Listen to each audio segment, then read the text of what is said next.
Welcome to the Baseball Brewhaha. It's your spot for obscure baseball trivia. I'm Aaron. That's my twin brother, Adam. Join us today for a cup of coffee. We're going to put our baseball knowledge to the test. Join us. Enter your comments below. Answer the questions before we reveal the answer. See how you do. Track your score. See how you do. And we love to hear your comments about the topic at hand, your experience. Let us know. Love to hear from you. Adam, what do we got? Today we've got World Series futility, pitching style. Let's see what the Magic Padlet has for us. Again, we don't know the answer to these questions.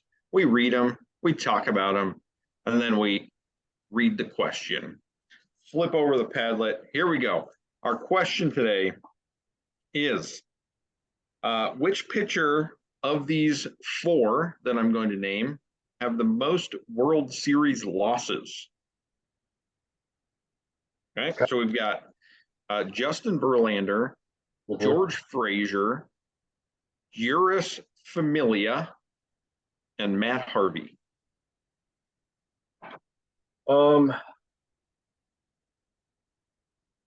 This is an interesting one. I know, I feel like I'm automatically ruling out Familia and Harvey just because I don't think they were there enough to rack up enough losses. I know Verlander has, for how dominant a pitcher he is, he kind of like Clayton Kershaw struggled in the postseason and has incurred many a World Series loss. Sometimes not even his own fault. So I know he's up there. George Frazier, I don't have a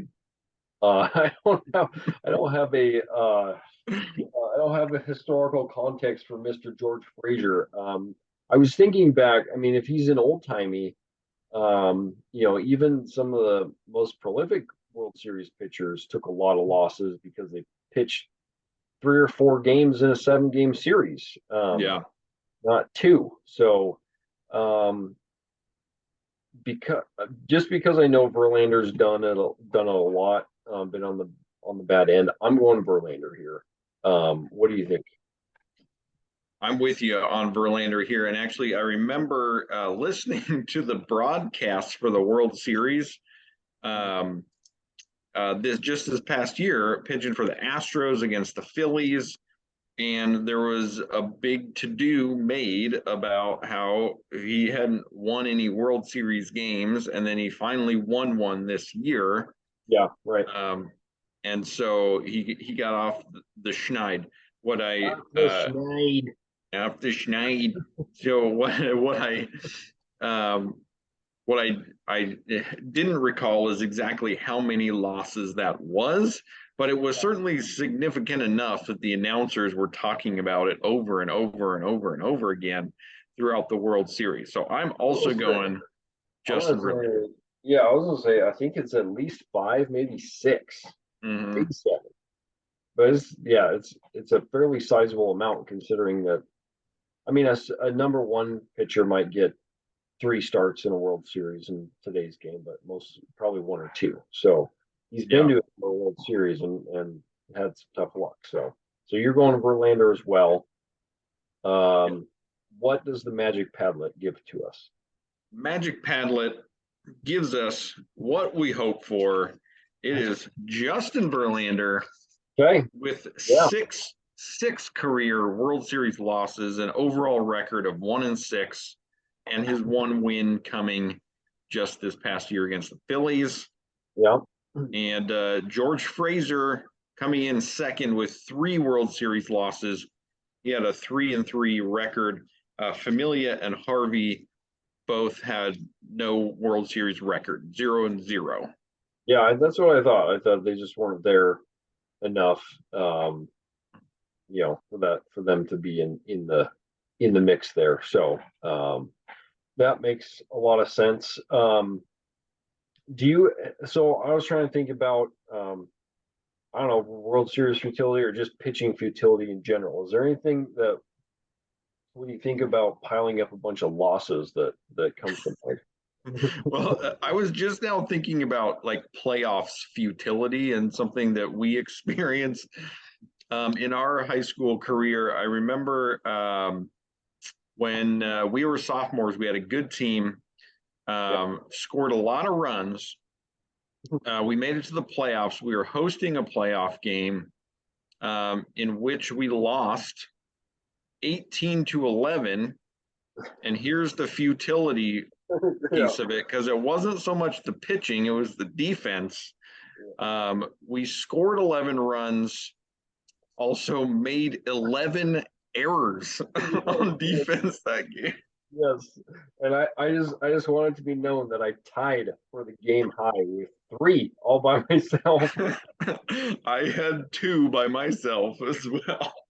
Yeah, it was that. I remember that was an absolute disaster, and I remember I remember coming. Somebody hit a chopper right behind the pitching mound, and I cut across the infield. I playing third base. I cut across the infield, and it was like one of those in between, and I like slid to try to get it, and I just missed it. It was terrible play, and our and our catcher Zach was like yelling at me like on the field, feel the ball. I'm like, what do you want me to do? Oh man, what an embarrassment!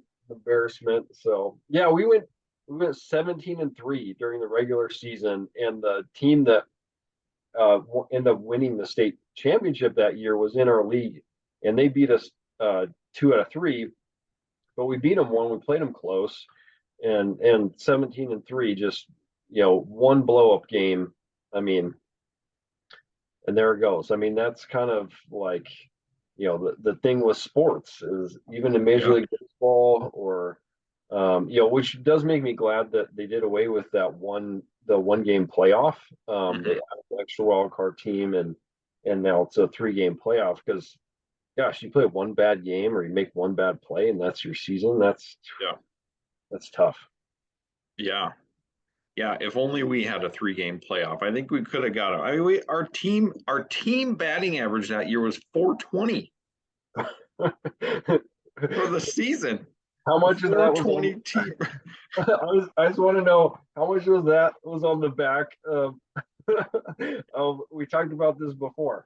St. John Endicott, our sophomore year, they were brand new to the league. Hey, it could have been. It doesn't. We talked about this already. It doesn't matter. Hey, in the 3 games that we played against them, we outscored them 81-0. Well, but we had to play 20 other games that year too, and we still hit. We did. And we still scored 11 runs that game. Any other game we'd won comfortably. Yeah. Don't do 11 errors actually. So yeah, no, I'm with you. We raked a bit. So we had the good fortune of some bad pitching. So what you can do? Well, that's going to do it for us. Thanks for joining us in this futile conversation. We'll be back tomorrow.